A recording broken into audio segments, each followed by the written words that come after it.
Let me introduce to you the mistletoe essences of the second generation. And those are actually of mistletoe and bees in combination. That is quite a story. Now, remember, in 2000, the very first mistletoe essences from different trees were made.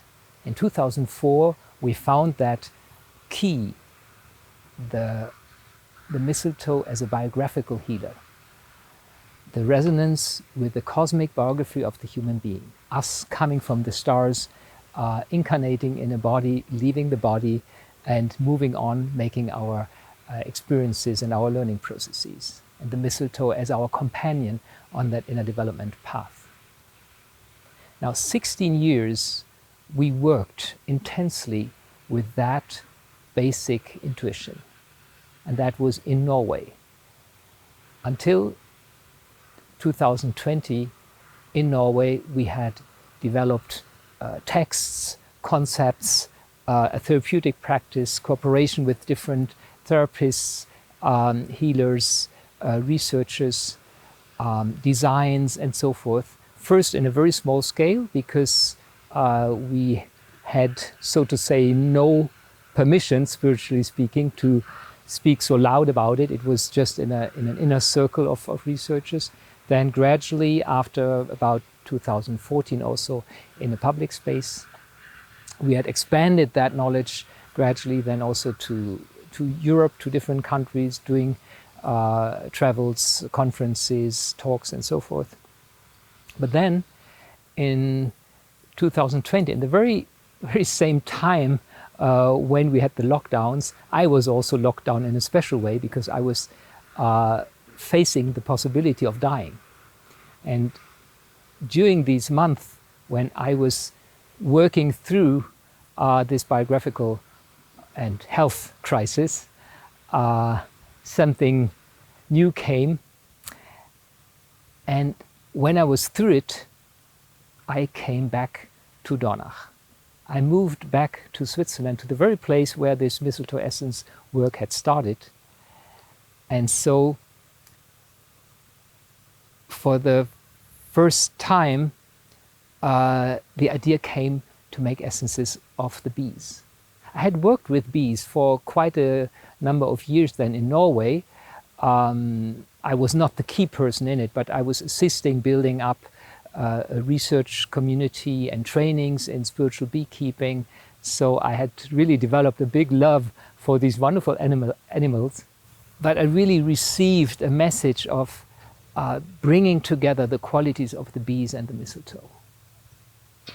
And that is very natural and very unnatural at the same time. It's natural because bees need mistletoe, mistletoe needs bees. The flowers of the mistletoe need the bees, but the bees are also very happy about the mistletoe, because the mistletoe flowers at a time where there's almost no other flowers to have for the bees. It's really at the end of winter, it's not spring yet. It can be really cold when the mistletoe is blossoming. And when you see a mistletoe when you see a mistletoe with a bee on it, it's such a lovely picture. They both have a wonderful smell on them, a very different smell. They both have this golden color. Remember, it's the sun aspect of the mistletoe, the flower. And the bee is totally a being of the sun. So here's really an affinity which is beautiful. On the other hand, if you look at the qualities of the mistletoe, it's almost the exact opposite of the bee. You know, the mistletoe is a cosmic being that barely touches the earth. It's unable to develop roots herself, but she needs the tree to just be able to live on this planet. Whereas the bee is totally an earth lover. She totally breathes with the earth.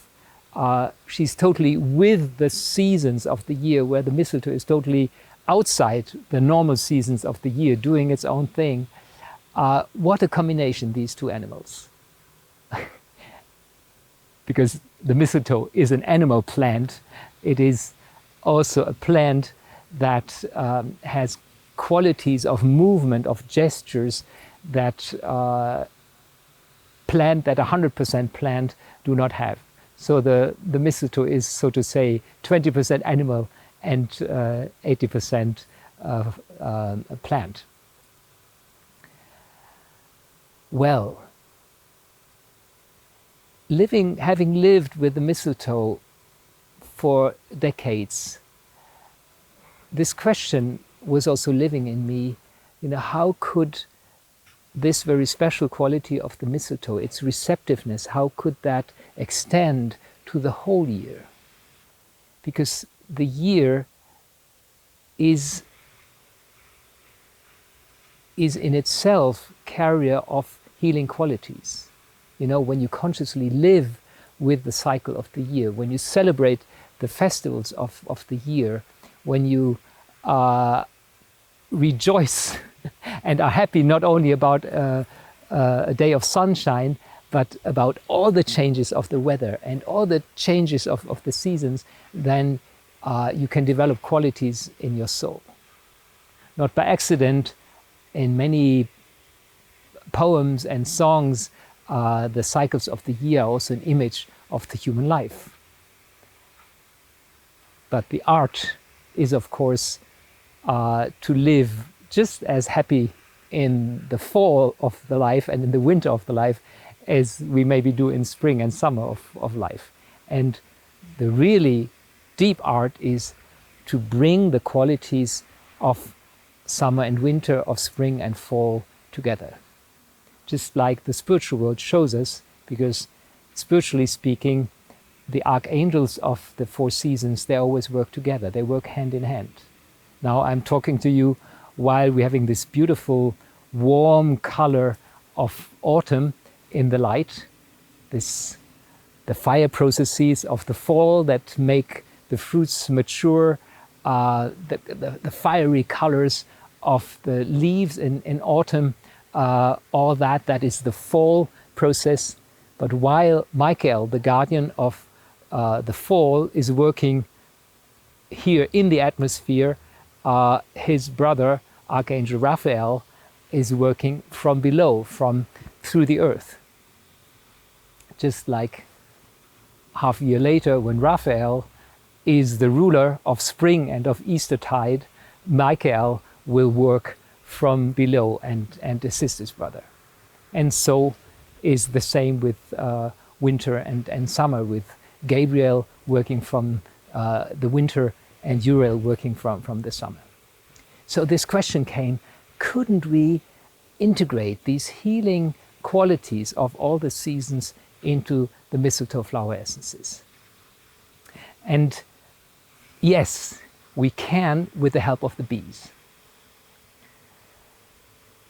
So not limiting ourselves to these few weeks where the mistletoe is actually blossoming, we take a special substances derived from the mistletoe flower and put that into the water for preparing a new flower essence.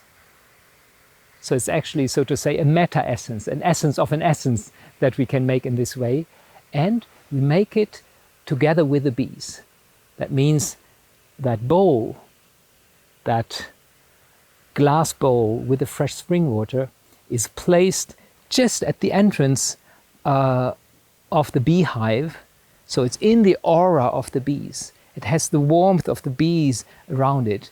And the bees, if they like to, they can even pay a little visit to that water. They can fly in there for a few moments and then out again, thereby kind of greeting this essence to become. And that we did. We did it for the first time in the Easter time 2021, and we continued then through the festivals of the year. Every Sunday from Easter to Ascension and to Pentecost. Then St. John's. Then all the sun festivals, i.e. the equinoxes, the solstices, but also the Celtic festivals, the in-between festivals, so to say, the beginnings of the seasons of the vegetation, the beginning of August and 1st of May, the beginning of November, the beginning of February, Candlemas. All these qualities we allow to become essence with the help of the bees and the mistletoe together.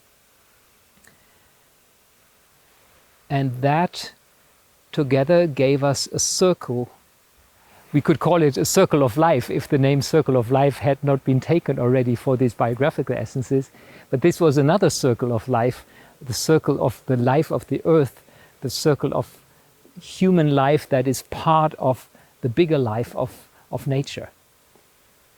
And indeed, that is the quality of these essences, the second generation of mistletoe flower essences. They don't speak just to the individual human being, to your personal life, but they speak to you as part of a bigger community.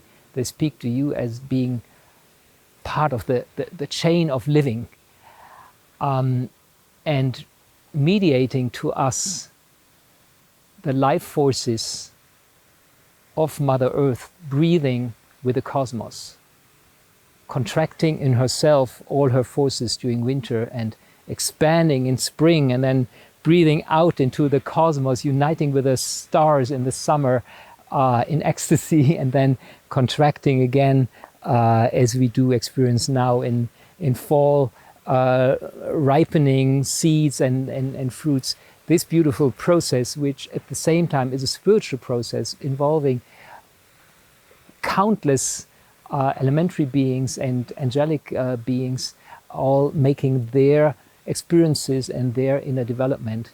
Now this huge concert, this symphony of beings all being in development and in cooperation with each other, becomes accessible to us human beings who are not just atoms in the world, but who are also part of a bigger picture, and who are hopefully in these years learning to experience in which ways we are indeed part of that bigger picture, and to learn also how we can more and more consciously be part of it, perceive all the beings around us. So in a way you could say the mistletoe bee essences, the mistle bee essences, compared to the mistle tree essences, they are ecological essences. They teach us an ecology also of the mind, an ecological consciousness where we see our human I not as an ego separated from everything and having our own little private reality, but understanding ourselves as being interconnected, interwoven with other humans, with other animals, plants, invisible beings, with many, many realms. But that being, again, part of a breathing process, being part of something that is living, because everything that's living is in rhythms and also has a circular or a spiral pattern, and that is exactly what the cycle of the year is giving to us. Practically speaking, when you have a question where you want to apply mistletoe flower essences, you can, at the first question, always ask, okay, shall we start with the biographical dimension? So, circle of life, proset, or shall we start on a more transpersonal level, on an ecological, with an ecological key, with the mistletoe bee essences? And very often, actually, the answer is yes and yes. We work on two levels, because typically, we human beings today, we are more and more intensely working with our biography. More and more people are waking up to their self-responsibility for their own life, but at the same time we are citizens of our time, and we are awakening to the ecological consciousness, to a deep ecology, to a truly spiritually deep ecology. And so the essences can help us on both these levels. And we can use intuition or the description that are given to the different essences to pick the right one for each individual. The most used ones are the one from Easter. The Easter morning is kind of key. It's the basis for all processes of resurrection, be it on the soul level, be it on a more health level. Michaelmas is very strong. It's kind of like a sword that can cut through things that are old or worn out or not in life anymore. Michael has this clarity of dividing true and false and letting go of things that are no longer serving life. The Michael essence is at the same time a Mother Earth essence. It's also a very female essence at the same time. It's very interesting. Just like now the equinox of fall is the point where the living nature turns into the womb of the earth. The life forces are retiring, retreating into the earth. And so the womb of Mother Earth is very strongly to be perceived in the Michael essence, and even stronger than in the essence of Earth Mother, that is from November 9. And it is a very, very powerful essence. It's connected to what archetypically is called the Black Madonna or the Black Goddess, the goddess of transformation. So it's really death and new life. And her sister, so to say, is the White Goddess, the White Madonna of Candlemas. So the first days of February, that's also one of the very, very much used essences from the bees. Besides, like with many other essences, it is very powerful to use the essences as a whole. So you can build a circle of all the Mistle bee essences and stand inside, feel that energy flow, and let yourself be enlivened by that whole circle. Feel special resonances to this or to that part of the circle.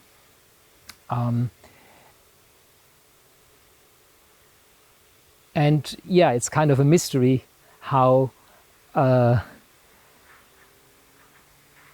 process in time thereby can become something spatial. You're standing in a circle which really is a whole year. And so what we usually go through in the course of 1 year, and hopefully go through consciously by celebrating festivals and doing nature observations throughout the year. Whatever we go through in the course of 1 year can then become accessible to us as a memory, as a help for meditation, but also very concretely as a gift from the bees and the mistletoe to integrate this special quality or this investment that countless spiritual beings, elementary beings, celestial beings have done to create this marvel of each season and actually of each day of the year, can then become a gift to you personally to work with that special quality. And that really brings us near to our deepest mission as human beings, to become conscious co-creator of Earth, to stop being consumers of Earth energies, Earth substances, but to become learners of life processes and co-creators of life processes together with nature.